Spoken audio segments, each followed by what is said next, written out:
እዙይ ድምጽ ራዲዮ ኤረና እዩ። ዕለታዊ ዜና መገዲ ኣየር ኤርትራ ናይ 73 ሚልዮን ዶላር ውህሉል ዕዳ ከም ዘለዎ ተገሊጹ። ኣህጉራዊ ማሕበር መጓዓዝያ ነፈርቲ ኣብ ዝሃቦ መግለጺ ክሳብ ወርሒ መጋቢት 2019 ናብ ዝነበረ ግዜ ጥራይ ኤርትራ ብመገዲ ኣየር ንዝረኸበቶ 73 ሚልዮን ዶላር ናይ ኣገልግሎት ዋጋ ናብ ዝምልከተን ሃገራት ከም ዘይለኣኸት ኣመልኪቱ። ብመሰረት ዝተረኸበ ሓበሬታ መገዲ ኣየራት ግብፂ፣ ቱርኪ፣ ዱባይን ኢትዮጵያን ኣብ ኤርትራ ናይ ዝተቆርጸ ትኬት ዋጋ ከም ዘይተመልሰለን እዩ ዘመልክት። ቀንዲ ምኽንያት ናይ ዝኸዓ ሃገራዊ ባንኪ ኤርትራ ሕፅረት ናይ ወፃኢ ባጤራ ስለ ዘጋጠመዩ ክብሉ ምንጭታት ይጠቕሱ። ከም ዝፍለጥ መገዲ ኣየራት ሉፍታንዛን ቀጠርን ብተመሳሳሊ ምኽንያት ካብን ናብን ኣስመራ ጉዕዞአን ኣቋሪፀን እየን። ን10 ዓመታት ኣቋሪጹ ድሕሪ ምጽናሕ ኣብ ወርሒ ሐምለ 2018 ዳግማይ ናብ ኣስመራ በረርኡ ዝጀመረ መገዲ ኣየር ኢትዮጵያ ብወገኑ ዛጊት 6 ሚልዮን ዶላር ካብ ኤርትራ ዘይተመልሰ ገንዘብ ከም ዘለዎ እዩ ዘመልክት።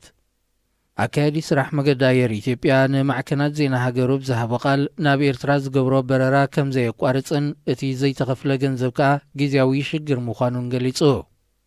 ኣህጉራዊ ማሕበር መጓዓዝያ ነፈርቲ ኣብ ደቡብ ኮርያ ብዘካየዶ ዓመታዊ ዋዕልኡ ናይ ዝተሸጠ ትኬት ዋጋ ዘይመለሳ ሃገራት ኣፍሪቃ ዚምባብዌ 192 ሚልዮን ዶላር፣ ሱዳን 84 ሚልዮን ዶላር፣ ኣልጀርያ 80 ሚልዮን ዶላር፣ አንጎላ 7 ሚልዮን ዶላር ከምኡውን ኤርትራ 73 ሚልዮን ዶላር ብሓፈሽኡ 413 ሚልዮን ዶላር ዘይተኸፍለ ዕዳ ከም ዘለዎን ኣፍሊጡ። ኣብ ወንበር ናይቲ ኣብ ዝሓለፈ ሰሙን ዝተጋብአ ማሕበር ናብዘን ውህሉል ዕዳ ዘለወን ሃገራት ምብጻሕ ብምክያድ ምስ መራሕተን ክዘራረብ ምዃኑ ሓቢሩ። ኤርትራ ብሰንኪ ትኽተሎ ዘላ ጉዕዞ ምሕደራ ፖለቲካን ቁጠባን ካብ ዓለም ተነጺላ ኣብ ሕማቕ ደረጃ ከም ዘላ በብእዋኑ ክግለጽ ጸኒሑ እዩ።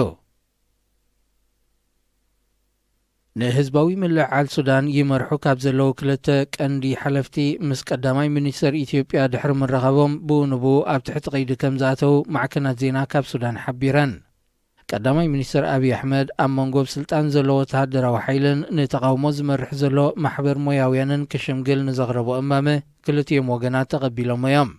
እንተኾነ ተቐዳማይ ሚኒስተር ናብ ሱዳን ወግዓዊ ምብጻሕ ብምክያድ ምስ መራሕቲ ተቃወምቲ ድሕሪ ዘካየደ ኣኼባ ኣባላት ጸጥታ ንመሐመድ ኢስማትን ኢስማዒል ጃላብን ኣብ ትሕቲ ቀይዲ ከም ዘእተውዎም ተሓቢሩ። ኣበይ ተቐይዶም ከም ዘለዉ ግን ዝተዋህበ ሓበሬታ የለን።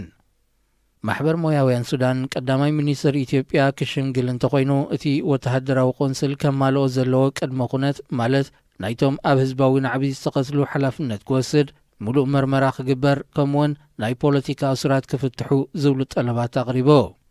ድሕርቲ ብሶኒ ዝተኻየደ ህይወት ልዕሊ 100 ሰባት ዝወሰደ ናይ ሰራዊት ስጉምቲ ባይቶ ሰብኣዊ መሰላት ውድብ ሕቡራት ሃገራት ናብ ሱዳን መርማሪት ጉጅለ ክልእኽ መደብ ከም ዘለዎ ዲፕሎማስያውያን ምንጭታት የረድኡ።